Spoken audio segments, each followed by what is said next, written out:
I think we're live now. Hello, everybody. Yep. Good morning. It's Friday morning, Good the morning, eve, everyone. the eve of Memorial Day. I'm thrilled to bring you Greg Katz again. Greg is like on my greatest hits list for this podcast. I'm Lucy McBride, primary care doctor in Washington, D.C. This is my unscripted, unedited live show where I bring to you experts who I respect and admire and who are good at distilling complex information and handing it to you. Greg, thank you for being here today. I'm so excited. I'm ready to talk to our audience and help to hopefully educate people. Okay, so today we're going to talk about blood pressure, heart health. These are topics that come up every day in my office. These are topics that people read about in headlines, and there's a lot of fear-based headlines about heart health, right? So what I want to do is ask you the questions that I get asked in my own office, that people ask me that are salient and FAQs. I bet you I get asked very, very, very similar questions. I talk about blood pressure every day of my life all the time. Yeah. Right. So let's talk about it. Let's go there. So, and can you see me? I'm not frozen, right? You are moving, you're talking, I hear you. Yes. Okay, fantastic. Okay, and I see you and I hear you and okay. So Greg, let's talk about what is blood pressure. People come in to me and they're like, my blood pressure is X over X, and they ask me, what does that even mean? So hit me with the physiology. So your heart's job is to pump blood to the rest of your body. And in order to do that, it contracts and pushes blood forward. Blood pressure is the force that your blood vessels feel. With the top number is when the heart contracts, and then the bottom number is when the heart relaxes. And the reason that we measure blood pressure is because the higher the pressure is in the arteries, the more likely they are to be damaged. And damage of the arteries causes a huge amount of chronic medical conditions. Perfect answer. Great answer. So just to recap, the top number, systole, is the pressure that the blood vessels in your body, the highways that bring blood away from the heart and to the organs with nutrient-rich blood. The top number is the pressure that your blood vessels feel when the heart is contracting and pushing blood forward, right? Correct. And the diastole, the bottom number, is the pressure that they're feeling when the heart is relaxing and filling for the next contraction. Exactly. And what is the normal blood pressure? What is considered normal? The expert guidelines have changed over time, and I'd love you to speak to that. But first, tell me what is considered normal in 2026. So, normal blood pressure is something where there's going to be slightly different values for different people. And so when you're given guidelines, like it describes the whole population, it's on average, it's not perfect to any one individual. And so every single individual human who is looking at these numbers and thinking, oh, mine are a little bit lower, mine are a little bit higher, you need to, like, before just saying like I'm normal or not normal, you need to think about who you are in the context of your overall health. And so on average, blood pressure that is optimal is about 115/75. And as either the top number or the bottom number goes up, the risk of heart disease, stroke, kidney failure, dementia goes up. And how much it goes up is in relation to how high the blood pressure is and how long it is high for. One of the most common things that I get asked is, can my blood pressure be too low? And the answer to that is, if you are sick, sometimes blood pressure will go down dangerously. You have sepsis, if you have heart failure, your blood pressure can be dangerously low in the setting of a real medical illness. But for the average person who is walking around, if their blood pressure is 100/60 and they don't feel lightheaded, and they feel fine, that's okay. Like, it's not dangerous. And so, I think that most things in medicine have a Goldilocks curve: too much, too little, just right. When it comes to blood pressure, too low is really, are you sick or are you symptomatic? And the major symptom that people will feel is lightheadedness. Right. Um, Without outing my daughter, although here I go. She was getting her blood. She's 20. She's an athlete. She's getting her blood drawn in my lab this week, and she passed out. And she had one of those classic vasovagal episodes, right? The sight of blood bam, down. Yeah. Poor girl. She wants to be a doctor. And she's like, does this mean I can't be a doctor? I'm like, no. It means you're like immortal. It means you're human. It means it's Yeah. normal. I did the same thing. So her blood pressure was really low when she was kind of coming to. That is the body's natural vasovagal response. Yeah. It's That it was a vasovagal response. Yes. it So actually common. it's nature's way of getting your body down, your head down, so blood goes to your head and perfuses it. What I'm trying to say is that there are moments where low blood pressure is symptomatic, where you pass out, or like take my patient I saw recently who's in her 70s. She plays tennis. She's on blood pressure medicine for high blood pressure, but she hadn't had enough to eat. She hadn't had enough to drink, and she was sweating, and she got lightheaded and woozy and sat down. She asked me, is my blood pressure medicine too high? And I said, if this happens only once in your life, which it only happened once, no, you just need to eat before you play tennis and hydrate. Yeah. That balance of you want to treat blood pressure so it's not too high, but you don't want to bring it down too low, because if you make it too low, people feel weak. They can have falls. It can be dangerous to over treat high blood pressure. And that balance, it's different than a lot of other things that we do. It's different than cholesterol, where if we lower your cholesterol to really, really low levels, you don't feel that in any way. But if we lower your blood pressure to low levels, you can really feel pretty unwell. And so that balance of wanting to lower the numbers but not lower them too much is a very real challenge for patients who have high blood pressure. So people ask me this all the time. We'll go back to like, what is normal blood pressure? You're saying, Greg, that ideal is like 115/75. Yeah. So, and these expert guidelines exist for wide swaths of the population. Like, if your blood pressure, you listener, is not 115/75, it doesn't mean there's something seriously wrong with you. It just means that that's an ideal blood pressure, but it depends on who you are as to what your actual blood pressure goal is. Can you speak to what populations of people need to have lower blood pressure and why? Why we are stricter with blood pressure goals, for example, with type 2 diabetics, type 1 diabetics? Yeah. So I think about I think that first point we talked about, how blood pressure is what your arteries experience. And when the blood pressure is too high, the arteries have the possibility of getting damaged, is the mental model that I have for how I Yes. think about blood pressure control. And so high blood pressure leads to problems with any organ that is sensitive to blood flow issues. And so the kidney is a really important organ that has sensitivity to high blood pressure. The heart has sensitivity to high blood pressure. The brain and cognitive risk, stroke, dementia, all of those things are related to what our blood pressure is like over time. And, the reason that folks with diabetes tend to have lower blood pressure goals is because diabetes is a risk marker for vascular disease. And part of that is related to the way that high levels of blood sugar will damage the arteries the same way that high blood pressure can damage them. And high levels of insulin, which some people who have sort of prediabetes, metabolic syndrome, insulin resistance, that big waist size, high triglycerides, low HDL, those high levels of insulin can actually raise blood pressure, and they can be damaging to the arteries too. And so the reason we have tighter goals for folks with glucose control, blood sugar issues, diabetes, is because we're worried about overall vascular risk. And we're also worried about risk to those organs that are sensitive. Heart, brain, kidneys are the main ones. It makes it entirely good sense, right? So if you have a medical condition that already adds risk to a specific organ, you want to reduce other risks where able, Yeah. right? Like And risk is cumulative, right? Risk is cumulative. Um, so what do you say to the patient? You get this question all the time. I get this all the time. What do you say to the patient who has high blood pressure in the doctor's office? Their readings are high. Like, I saw a patient yesterday who's 140/90. And then I told her it was 149/90. It was a little bit high. And then on recheck, it was 150/90. And I could feel her anxiety, like, her adrenaline through the levels. room. And I understand this. Um, and so she said, wait a minute, I've never had high blood pressure readings. What is it? What's going on? And the mere mention of having high blood pressure, I think, activated her cortisol and adrenaline, understandably, and then it was high again.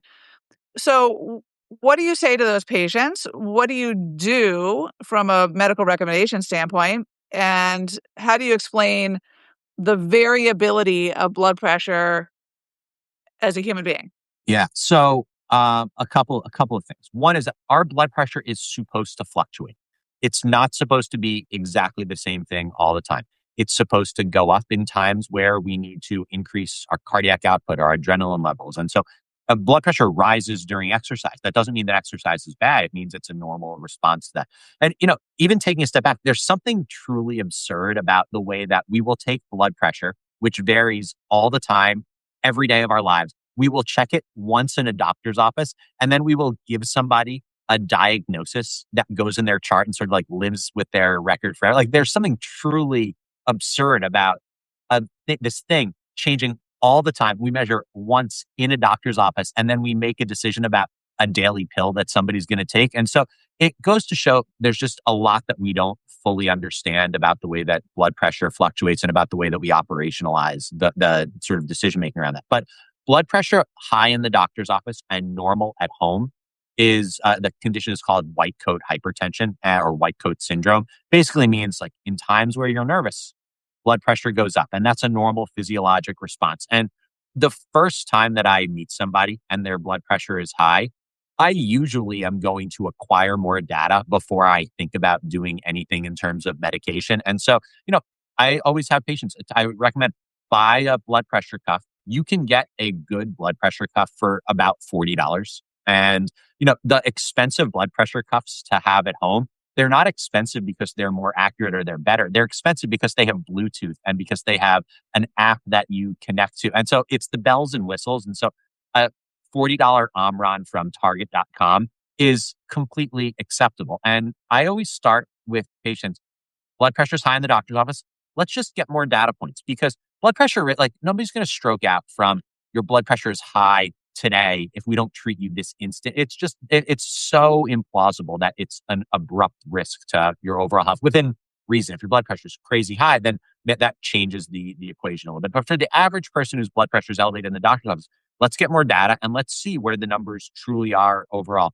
And, people who have higher blood pressure in the doctor's office are a little bit more likely to develop high blood pressure over the course of their lives. It's not a guarantee that you're going to, but it's a slightly higher probability. You bring up such a good point that we treat the patient, not a single data point. Um, some people who come into my office who have high blood pressure readings in that moment, 140 over 90, 150 over 90, they're not even consciously anxious. Like we like each other. They're not threatened by me. I'm not even wearing a white coat sometimes. Sometimes I just wear a blazer. So like, um, it's almost Pavlovian sometimes. It's like a conditioned response to the idea of being like tested. But my point is more that if you have high blood pressure in the doctor's office, sometimes it's not actually white coat hypertension. It's that you slept poorly the night before. Is that you had Mexican food with lots of salt or sushi the night before, which increases your blood volume and blood pressure. It's that you got in a argument with your spouse on the way to the office and you were revved up, or you got some tough news from your young adult child. Can you tell him a parent of a young adult child? And you're like, oh my God, really? Your car got towed? Ah, that'll raise your blood pressure. Sometimes it's because you are dealing with a lot of emotional stress, you're caregiving, you're working, whatever. So we want to treat the patient, not the blood pressure number. Sometimes you don't need a blood pressure pill. You need permission to take a day off or permission to go take a walk or, a good night's sleep. Yeah. This And is where blood medicine, pressure's, I think, fails people all the time, as we prescribe a pill for the wrong problem without getting more data or understanding the human context. yeah. And blood pressure is going to be something where it's going to change so much based on those inputs. And so I just like so fully co-sign the idea of who is this human and what is the context of their life, not just what is this reading on the sphygmomanometer in the doctor's office. Amen. Hallelujah. Make it a double. That's what my book is about, Beyond the Prescription. If you haven't bought it yet, pre-order it. This is not why I'm here, but I'm supposed to be marketing my book all the time.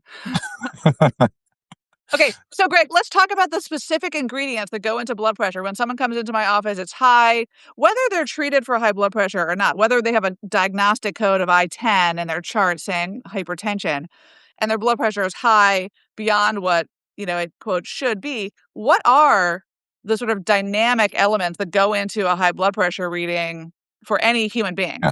So High blood pressure is probably the most common diagnosis on planet Earth. I'm sure there are over a billion people walking on the planet right now who have blood pressure that's elevated. And there's not one single cause of high blood pressure. There are a million different causes. And so I think of most high blood pressure, what we call sort of primary or what used to be called essential hypertension, meaning high blood pressure not related to a different medical illness, like a thyroid problem or tight artery or kidney. Like there's medical issues that should be treated. But for the average garden variety blood pressure reading that's elevated, I think about it as it's a mismatch between what our life is like in the context of what our genetics are and what our ideal environment would be. And so sometimes it's that we don't sleep. Sometimes it's that we get too much sodium. It's a subset of people, but it's a real thing. Sometimes it's we have too many calories and too much belly fat. Sometimes it's we don't do enough physical activity. Sometimes it's our stress levels are too high. Sometimes it's just we have a genetic predisposition to have arteries that are super reactive. And so and alcohol is also a pretty big blood pressure Oh my trigger gosh, that's not super appreciated. thanks for bringing that up. Thank you for bringing that up because it's an underappreciated factor. And one of the questions I ask almost everybody who comes in to see me with elevated blood pressure is, do you snore? And is there any possibility that you have sleep apnea? And, it's a really important thing and it's really, really easy to miss. And now that we have home sleep apnea testing, it's so easy to make a diagnosis. And, so the understanding the why behind this condition is something that patients are usually really, really interested in understanding, getting to the root cause of why their blood pressure is elevated. For most people, it's not one thing. It's a little bit of this, it's a little bit of that, it's a little bit of a genetic predisposition, and it's really there usually is not a single magical switch that can be pulled. Usually, it's you need to pull on a handful of different levers. You need to prioritize going to put your phone down, prioritize going to sleep, manage stress, monitor alcohol, get more steps in. There's usually some of those things that we can pull, but I also have seen plenty of people who quote unquote do everything right. They exercise every day. They go to bed at 9:30. They don't spend a ton of time with electronics. They barely drink alcohol. They watch so they do all of the things according to the textbook and they meditate, but their blood pressure is still elevated. And, for a patient like that, it just all patients, it's not a moral failing to end up on a medication. And it's really, really easy to equate blood pressure readings with, how good you are as a human. And separating out that morality from what the reading it's really hard for a lot of patients to get away from that cycle of blaming themselves for the blood pressure being too One high. one And so hundred 100%, and especially in this era of optimization and the idea of rugged individualism and willpower and cardiovascular optimization as virtue, which of course is some of which is great. Right, we want to empower patients with information that can help them change their dynamic uh, biometric data, right? But at some point, there are certain fixed factors that inform your blood pressure. Age, genetics. Our blood vessels get stiffer over time. The elasticity of the blood vessels themselves becomes less. They can become less elastic, and that's not a moral failure. It's not a failure of your your wellness program. It is just being mortal and being human. Um, I end up talking to patients about, when it comes to blood pressure or any other, decision we're making about, you know, a health issue, we want to identify where you have very little control, like your age, your gender, your, who your parents are. Yeah. family history, your genetic predisposition, and where you have agency, where you have control. So when it comes to blood pressure, we cannot change that your grandmother, your mother, and you have high blood pressure, consistently over time, um, despite your best efforts. We can work on the things that are under your control, that can change blood pressure exercise, weight management, alcohol, the question of sleep apnea, managing your stress, all those things. So, the wisdom, like so the serenity prayer, is knowing where you have to accept the things you can't control and then leaning into the areas where you do have control. And if you lean into the areas where you do have control and you've got your CPAP on and you're managing your stress and you quit drinking and you still have high blood pressure, that's okay. Like we just treat it. If it's okay. Yeah. And the serenity prayer is really, really powerful. But, even though it's so easy to say the serenity prayer, it's so hard for some people to internalize that it's not their fault. And, I think that like having just humility that we can't control everything is an important thing for all of us. And, doctors, like people like you and me, we're so used to having that control. It can be really, really hard for us to let go of that control. That's it. And I think the mistake we could do as doctors is to have like pretend that we have these superhero capes and be like, man, Mr. Jones, if you just exercise more and you ate less salt and you got more, whatever, like sleep at night, then we could really change this blood pressure and it's on you to do it and come back in 3 months. And then poor Mr. Jones is like starving and and like Yeah. not and like has altered his lifestyle when really he just has a genetically informed blood pressure problem for which he needs a baby dose of a losartan. So we don't want to act like as providers and patients. We don't want to mismessage what's going on. That sometimes this just is. Yeah. And Um, it's really easy to fall into the trap of blood pressure is a little bit high. Let's give this a 3-month trial of a little bit yeah, more exercise or a little bit less alcohol. And then 3 months go by and the blood pressure is still a little bit high.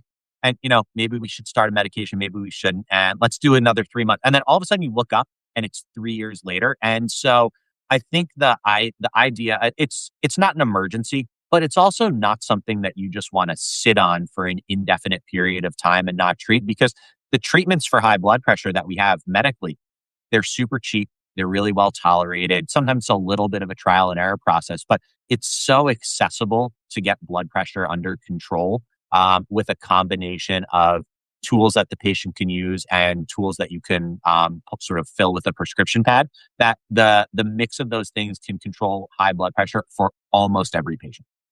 I think it's a great point. I think it's very easy for us as physicians to do exactly that, which is see that someone's blood pressure is mildly elevated. The patient is often reluctant to start medicine they don't have to have, and then to kind of kick the can down the road 3 months, 6 months, 9 months, and then the blood pressure is still high.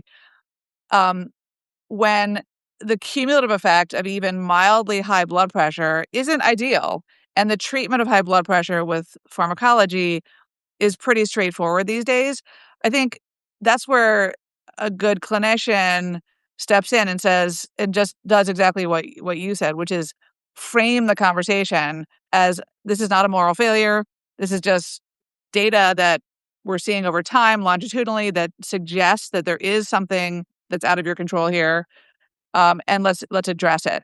Um, And and also if you're in a period of time in your life where you're stressed, like you have a book coming out in 3 months, so like you're probably not sleeping the same way that you normally would. And if your blood pressure ends up being high, maybe it makes sense to do a short course of a blood pressure medication until you get through this insane period in your yeah, life and you're able to like start and so it's not a or forever or treatment. or Yeah. or a heavy tranquilizer, sedative. I'm kidding.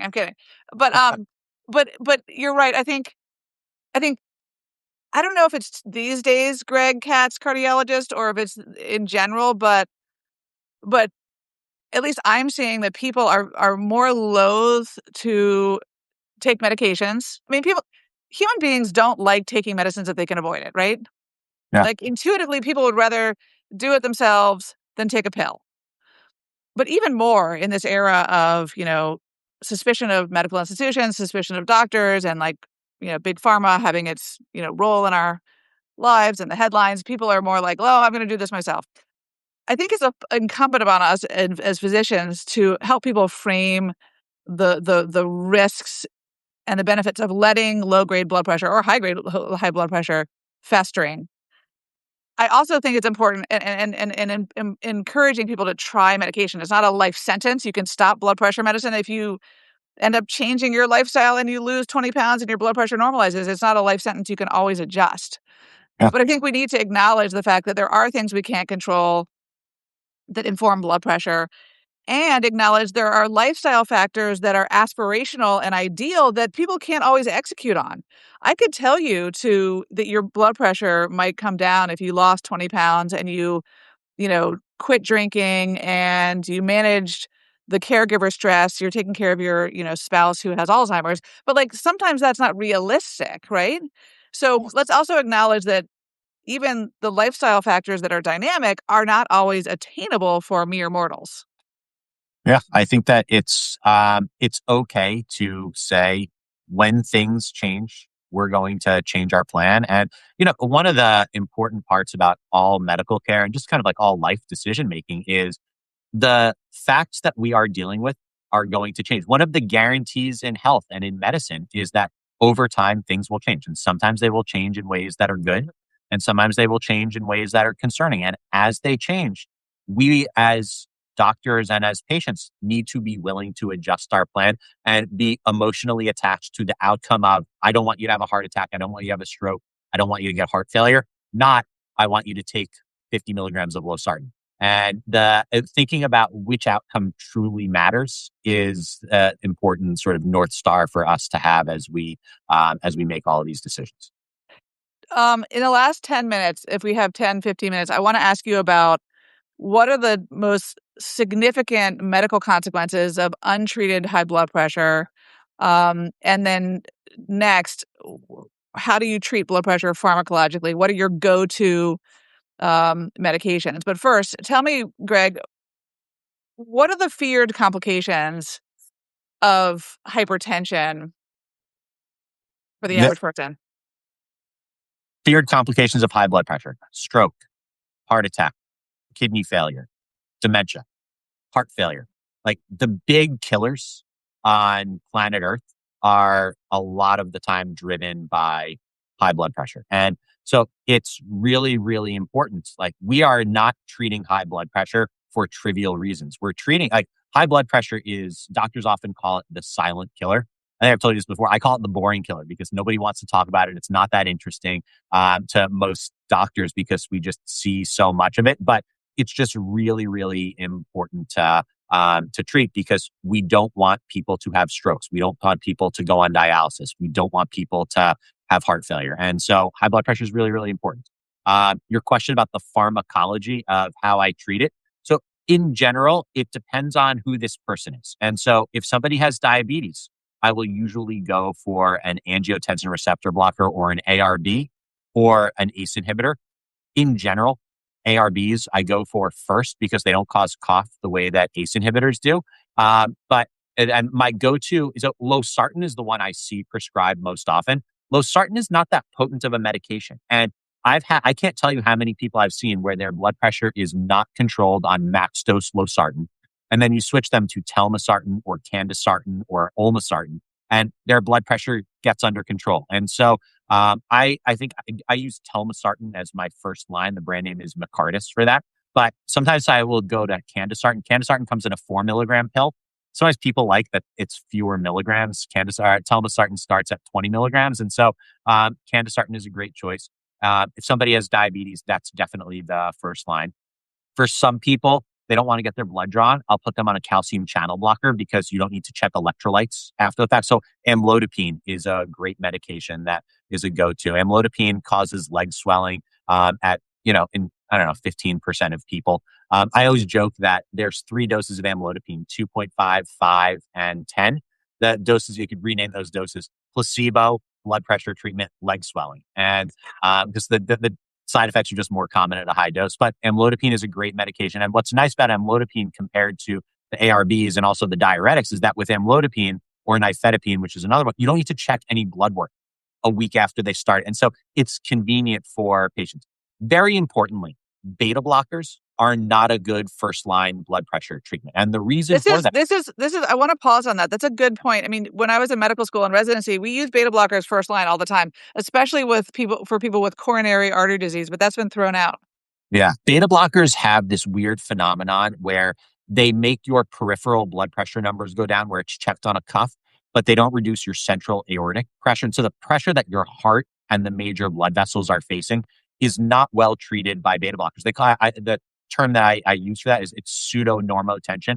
It makes your blood pressure numbers look good, but it's actually not reducing your stroke risk. And when beta blockers have been compared in clinical trials to other blood pressure medications, they don't lower stroke risk as much as the other ones. And that's why they've been thrown out. But doctors like beta blockers a lot because you don't have to check electrolytes afterwards. And, doctors are just like all other humans. We're a little bit lazy and we look for the easy way out. And so it's just an important thing for patients to hear that a beta blocker really should not be a first line blood pressure medicine. There So are other, yeah, sorry. you're not, no, I'm interrupting you. You're not saying not to use beta blockers for blood pressure. You're just saying not as first line. Yes. And there are some conditions where you should be on a beta blocker. And if that lowers your blood pressure to the point that you come off of your other blood pressure medications, that's okay. Like if you have atrial fibrillation and it's tough to control your numbers, your heart rate, being on a beta blocker as a first line treatment is an acceptable reason to have you on that medication. If you have heart failure, you should be on a beta blocker because for patients with heart failure, a beta blocker is a life saving medication.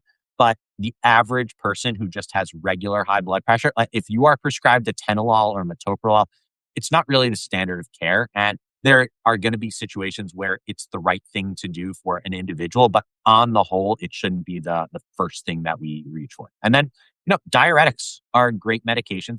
Thiazide diuretics like chlorthalidone or hydrochlorothiazide do a really good job of controlling blood pressure. Patients don't love them because it makes them go to the bathroom more often. And so, that trade-off between how often do I need to pee and what are my blood pressure numbers, like, that is a real human trade-off. And, it's very easy for us to say, well, like, those are good medications. They control blood pressure. And so let's use them. But for the person who doesn't like having to go to the bathroom all that often, that is such a just like mundane but real part of what diuretic treatment is like that without sort of naming it, I think that we're not really understanding what the patient experience is. Absolutely. I have a patient who is elderly, lives alone, and she just broke her foot and she's on a diuretic for her blood pressure. It's worked beautifully Yeah. over time. Yeah. But I took her off of it and changed her blood pressure medicines just so she didn't have to go to the bathroom so much because she's got a broken foot and she lives alone and she's going to fall and break her hip. She's got osteoporosis. Oh gosh. Yeah. We forget that people have real lives and these Yes. side effects, urinary frequency when you're walkie-talkie mobile is not that big a deal, depending, right? But when you're broken, when your foot's broken, all of a sudden it matters. So you need to report to your doctor when you're talking about these medications, like what your actual life is like. Yeah. How long is your commute? Like, do you need to pull over on the side of the road? Like that it's boring and it's mundane, but like it's real life. Yeah, or my patients with, BPH or large prostates who get up in the night multiple times, we don't need to add to their insomnia by giving them diuretic. At the same time, diuretics are often the thing that gets people's blood pressure down. I like using diuretics in conjunction with like a olmesartan, a combination pill. What do you think about the Combo pills are amazing. Like poly pills of multiple medications in the same pill is Mhm. a wonderful, wonderful thing. And one of the nice things about poly pills is it's treating multiple different pathways, and that mimics how we treat so many other conditions. Like think about the way that we treat HIV, treat it with multiple medications, the way we treat heart failure with multiple medications, because sometimes a little bit of multiple biological pathways is more effective than just hammering on one pathway really, really aggressively. And so combo pills are wonderful, wonderful options. And you can often get away with lower doses when you're using multiple different medications. And lower doses, on average, tend to have fewer side effects. I'm going to ask you another question and then I'm going to let you go, Greg. This is so helpful for me and I hope for people who are listening. And by the way, I cannot read your guys' questions. Substack is not letting me see your questions coming in. So sincere apologies if you're asking me excellent questions, which I'm sure you are, and I can't even see them. So I'll try to answer them at another time. People ask me this all the time. How is my blood pressure related to my cholesterol? So what is the relationship between cholesterol and blood pressure, right? Because they kind of people talk about them in the same Yeah. bundle of topics. Yeah. So heart disease, for most people, cardiovascular risk of heart disease comes down to blood pressure, cholesterol, and blood sugar and metabolic syndrome, diabetes. And so if you get those three things together, you end up doing a really good job of reducing cardiovascular risk. blood pressure and cholesterol are not things that directly affect one another. But for people who have metabolic syndrome is this cluster of elevated blood pressure readings, big waist circumference, high triglycerides, low HDL. And for people who have metabolic syndrome, that will cause dysregulation of your blood pressure and dysregulation of your cholesterol numbers. And so they can both have the same underlying cause, even if blood pressure and cholesterol themselves don't really interact all that directly with each other. That's excellent. I think it's important to realize again the trifecta: blood sugar, blood pressure, and cholesterol together are independent risk factors for the development of vascular disease, which matters. I mean, these are big, drivers of morbidity and mortality in the United States and globally. Yeah. And I love that we are talking about the boring killer, hypertension. That's my vibe. We got to talk about the stuff that is boring but incredibly relevant. Talking about blood pressure doesn't get a whole lot of clicks and likes, but that's what we need to empower patients with, is information about the things that are going on in their quiet interior landscape that are going to show up later in their life, or potentially could. So, Greg, any final thoughts of wisdom to dispense here as a cardiologist who sees high blood pressure patients and heart patients all day long? The biggest thing with blood pressure is that we have lots of ways to treat it. And that goes for levers we can pull in day to day life, and it goes for medications. And if you don't tolerate one medication, or you have trouble implementing a lifestyle thing that you're staying consistent with, like, there's other options. And there's for most people, we should be able to remove high blood pressure as something that increases their cardiovascular risk. That doesn't mean we'll get it right 100% of the time the first time. And there are going to be circumstances where we need to course correct. But high blood pressure is the sort of thing where medical science and lifestyle management have kind of solved it. And the hard part is not figuring out what to do. It's how do we implement the solution in a way that actually works for an individual patient. And so I just think it's something where we should not have people who are having strokes and kidney failure because their blood pressure is too high, because we have the tools that we can use to treat it. Greg Katz, cardiologist at NYU. Thank you so much for joining me. It's always a pleasure. And I'll grab you next time. Maybe we'll talk about another, silent sort of cardiovascular risk. We could talk about, I mean, you and I could talk all day long about lipoprotein A or apolipo-B or 100%. Yeah. coronary calcium scores. I mean, I almost became a cardiologist because I love cardiac physiology. I love drawing out you know, cardiac anatomy for patients, because I think it's important they understand what we're talking about. I think it helps them understand why they're doing the things I'm asking them to do. And I know that you love teaching as well. And so it's fun to talk to you. And I hope you have a great weekend. And thank you, everybody, for joining us. Please leave some comments. Please share this with your friends, your family, anyone with high blood pressure. And we'll see you next time. Such a pleasure. Okay, Greg, take care. Bye. Bye.